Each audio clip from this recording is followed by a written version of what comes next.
Hello everyone and welcome to Cinderful Gaming. In today's video we're going to look at getting started with the Gloomspite Gitz in Warhammer Age of Sigmar, focusing on building a force around the Gittish Tide battle formation.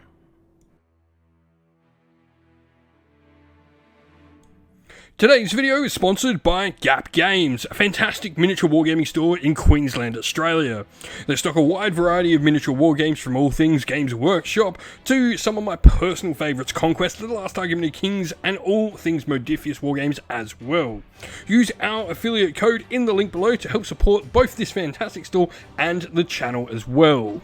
And so, where to begin? The Loon Boss is where we're going to look. This is a relatively standard foot hero for the Gloomspite Gitz. In fact, it's what you would say is your generic foot hero for the army.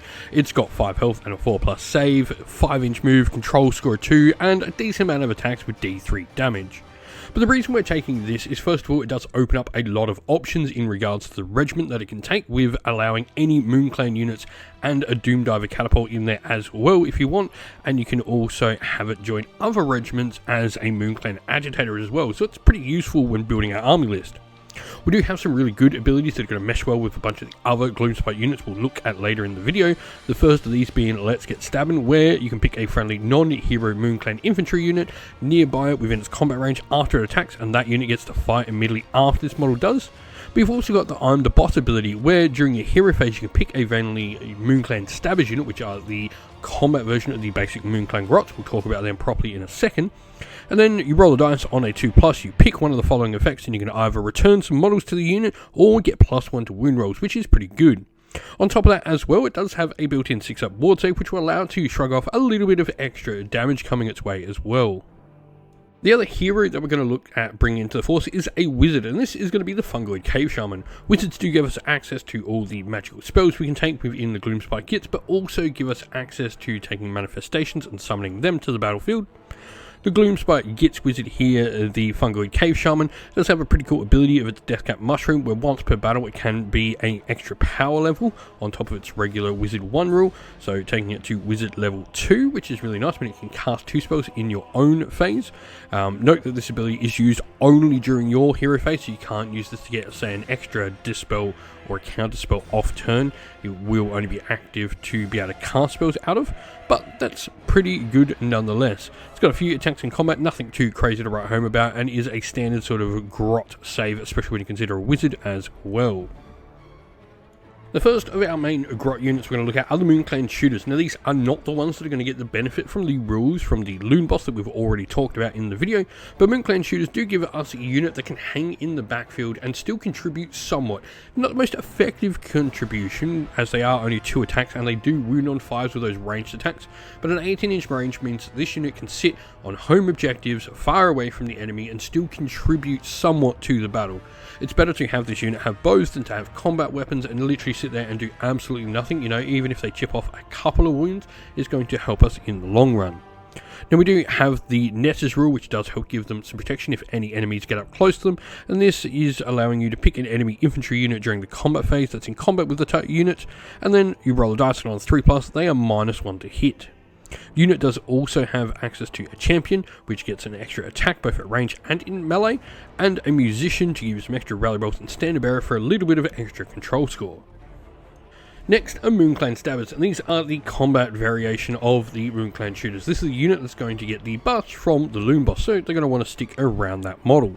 They've got a 5-up save and 1 wound apiece, and they've got netters just like the Moonclan Shooters, and they also have a champion, musician, and standard bearer. Now, while they don't get the ranged attacks, they do get an extra attack in melee, taking them to 4s and 5s, which can be quite easily gone to 4s and 4s with the Loon Boss's I'm the Boss, so now get 'em, good ability. But you've also got the ability to boost that hit roll, so you could be 3s and 4s potentially with a unit, which isn't that great a profile, but you are packing out a lot of attacks for quite a cheap amount of models here. The next unit we're going to look at are Sneaky Snufflers. Now, one of the great things about Gloomspite Gitz is they do have a large variety of different units that can buff up your grots. The Sneaky Snufflers have a bunch of attacks for each model. They actually have 5 attacks per model, which is pretty cool, but they are pretty much nothing attacks. There's not a lot of damage coming out of them. The big thing though is the Loon Cap Mushroom ability, where once per turn per army, so this means only one unit of Sneaky Snufflers can do this per army.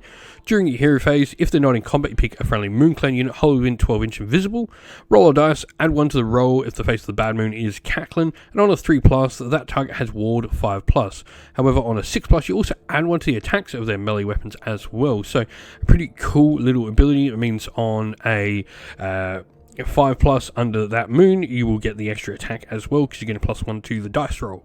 Now they also have their own 5+ as ward as well, which is pretty useful considering the unit is fairly lightly armoured for a buff unit that can be targeted regardless of sort of where they are. They're not a character that you can hide. After that, we're going to look at one of the 2 units of Grots that have been upgraded in the Scourge of Ghyran updates, and that is the Loon Smasher Fanatics. Now both our Fanatic units did get upgrades, or did get some changes in how they work. The Loon Smasher Fanatics are an interesting unit. Their big thing here is Welling Destruction once per turn during your army. Any charge phase, you can send out one of your units to automatically inflict some mortal damage and then get to attack as well. This is a pretty cool way to keep this rather damaging unit for your Grots hidden and safe, and then get to do some damage on your way out. They are relatively cheap points wise, so they can be a cool throwaway unit, and they definitely do have some play on how they can work. The best case scenario is using them as a counter sort of thing in your opponent's turn, and if your opponent fails a charge against you and you get to unleash these and get to go into the combat, even better. They do strike, like I said, really hard for Grots. They've got Ren 2 damage D3 with 3 attacks per model as well. The other version of the Fanatics are the Sporeblood Fanatics, and these also got a Scourge of Ghyran update. They've got less attacks, as they're not so much about going in and dealing the damage, they're more about spreading the spore fungus everywhere. It comes in the form of the Choking Spore Clouds ability that they have, where they subtract 1 from the attacks characteristic of weapons that are used by enemy units that are in combat with them. So your enemy is really going to either attack these guys and remove the debuff, or attack your own units regardless, but have less attacks to do so. They've also got the Spinning Loons ability, which is once per turn at the end of any turn, and they can move 2d6, even moving through and out of enemy engagement ranges, which is really cool.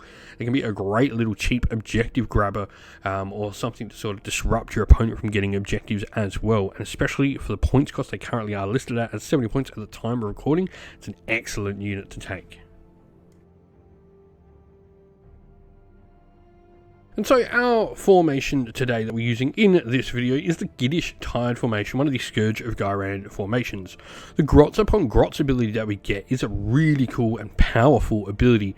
This once per turn army ability used at the end of turn allows us to pick a non-Squeak Moon Clan unit that's contesting an objective to be the target, and we then add 1 to the control score of that unit at the end for each model that is not contesting any objectives. So every model that's not on the objective adds 1 to the control score.